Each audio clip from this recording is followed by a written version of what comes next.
अगस्त 2024 में कोलकाता के RG Kar medical college and hospital में एक बहुत ही दुखद घटना घटी, जिसमें एक 31 साल की महिला ट्रेनी डॉक्टर के साथ बलात्कार और हत्या हुई। 9 अगस्त 2024 को उनका शरीर मिला हॉस्पिटल के एक सेमिनार हॉल में। शुरू में हॉस्पिटल के अधिकारियों ने डॉक्टर की मौत के कारणों के बारे में अलग-अलग बातें बताईं। कभी कहा बीमारी से तो कभी खुदकुशी से हुई है, इससे पहले कि वो ये मानते कि ये एक वायलेंट क्राइम था। इस बात से और पुलिस द्वारा क्राइम सीन को सही से हैंडल न करने की खबरों से लोगों का गुस्सा भड़क गया। दर्शिता की मांग की, जिसे अब सीबीआई ने अपने हाथ में ले लिया है। आरोपी संजय रॉय कोलकाता पुलिस में एक सिविक वॉलंटियर था और उसे अस्पताल में तैनात किया गया था। घटना की रात सीसीटीवी फुटेज में संजय को अस्पताल परिसर में घुसते हुए देखा गया। उसने एक मरीज के परिवार की मदद करने का बहाना बनाया था। एक मरीज के रिश्तेदार के साथ शराब पीने के बाद वह उस सेमिनार हॉल में घुसा जहां डॉक्टर आराम कर रही थीं, और सुबह 3 से 5 बजे के बीच उसने यह जघन्य अपराध किया। ऑटोप्सी में भयावह जानकारी सामने आई, जिससे पता चला कि डॉक्टर का गला घोंटकर मारा गया था। उनके गले की कार्टिलेज में फ्रैक्चर सहित कई चोटें आई थीं और उनके शरीर पर मारपीट के और भी निशान थे। जांचकर्ताओं को संदेह है कि डॉक्टर को अकेला पाकर रॉय ने उनका गला घोंट दिया और वहां से भाग गया। गिरफ्तारी के तुरंत बाद उसने अपना गुनाह कबूल कर लिया और सीसीटीवी फुटेज सहित सभी सबूत उसके खिलाफ थे। डॉक्टरों और अन्य नागरिकों ने मिलकर विरोध प्रदर्शन किया। पीड़िता के लिए न्याय और स्वास्थ्य सेवा पेशेवरों, खासकर महिलाओं के लिए बेहतर काम करने की परिस्थितियों की मांग की। साथ ही डॉक्टरों और अभिनेताओं सहित प्रदर्शनकारियों ने कोलकाता के पुलिस कमिश्नर विनीत गोयल और कई वरिष्ठ स्वास्थ्य अधिकारियों को हटाने की मांग की। वे स्वास्थ्य प्रणाली में बदलाव की भी मांग कर रहे हैं, जिसमें सुरक्षा उपाय और भ्रष्टाचार को दूर करना शामिल है। मुख्यमंत्री ममता बनर्जी के नेतृत्व वाली राज्य सरकार ने कई सुरक्षा उपाय शुरू किए, जैसे कि सीसीटीवी कैमरों से लैस क्षेत्र, एक आपातकालीन मोबाइल ऐप और पुलिस गश्त बढ़ा दी गई। इन उपायों के बावजूद प्रदर्शनकारी स्थिति से निपटने के सरकार के तरीके पर अपना असंतोष व्यक्त कर रहे हैं।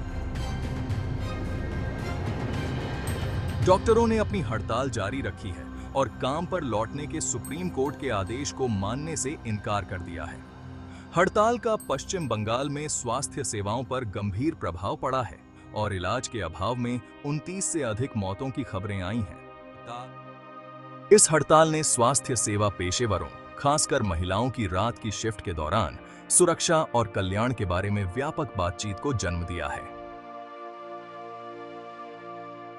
यह विरोध प्रदर्शन केवल आरजी कार मेडिकल कॉलेज तक ही सीमित नहीं था। कोलकाता और राज्य के अन्य क्षेत्रों के सरकारी अस्पताल एकजुटता में शामिल हुए, जिससे अस्पताल प्रशासन और राज्य सरकार दोनों पर अतिरिक्त दबाव पड़ा। स्थिति को संभालने के सरकार के प्रयासों के बावजूद विरोध प्रदर्शन जारी हैं, क्योंकि चिकित्सा समुदाय अपने सहयोगी के लिए आगे सुधार और न्याय की मांग कर रहा है। यह मामला अभी भी सीबीआई जांच के अधीन है और इस आंदोलन को जनता का समर्थन बढ़ता जा रहा है। सरकार की शुरुआती प्रतिक्रिया धीमी थी, जिससे प्रदर्शनकारियों में हताशा बढ़ती गई। अंततः मुख्यमंत्री ममता बनर्जी ने सार्वजनिक रूप से स्थिति की गंभीरता को स्वीकार किया। उन्होंने जांच के शुरुआती तरीके के लिए कोलकाता पुलिस की आलोचना की और संकेत दिया कि अगर तेजी से कार्रवाई नहीं की गई तो मामला सीबीआई को सौंपा जा सकता है। अस्पताल के प्रशासन को भी न केवल प्रदर्शनकारियों बल्कि सरकार की भी आलोचना का सामना करना पड़ा। इस त्रासदी के बाद आरजी कार मेडिकल कॉलेज के प्रिंसिपल ने इस्तीफा दे दिया। सुरक्षा चूक के लिए कई अस्पताल अधिकारियों को निलंबित कर दिया गया, क्योंकि यह स्पष्ट हो गया था कि अस्पताल के कर्मचारियों के लिए सुरक्षा के पर्याप्त इंतजाम नहीं थे। इन कदमों के बावजूद लोगों का गुस्सा कम नहीं हुआ। चिकित्सा पेशेवरों ने उस व्यवस्थागत लापरवाही की आलोचना की जिसके कारण महिला डॉक्टर ऐसे अपराधों के प्रति संवेदनशील हो गईं, खासकर सरकारी अस्पतालों में। अभी तक संजय रॉय पुलिस हिरासत में है और मामले की जांच चल रही है। जनता का दबाव अपने चरम पर है और विरोध प्रदर्शन छिटपुट रूप से जारी हैं। अस्पताल ने सुरक्षा उपाय बढ़ा दिए हैं, लेकिन कई लोगों को लगता है कि ये कदम बहुत देर से उठाए गए हैं और नाकाफी हैं।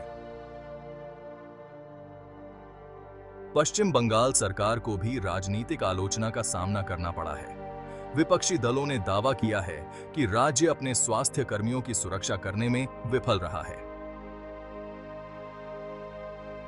देश भर में अस्पताल सुरक्षा सुधारों की आवश्यकता पर सार्वजनिक चर्चा चल रही है। कई लोग डॉक्टरों और अस्पताल के कर्मचारियों की सुरक्षा के संबंध में अधिक कड़े कानूनों की वकालत कर रहे हैं।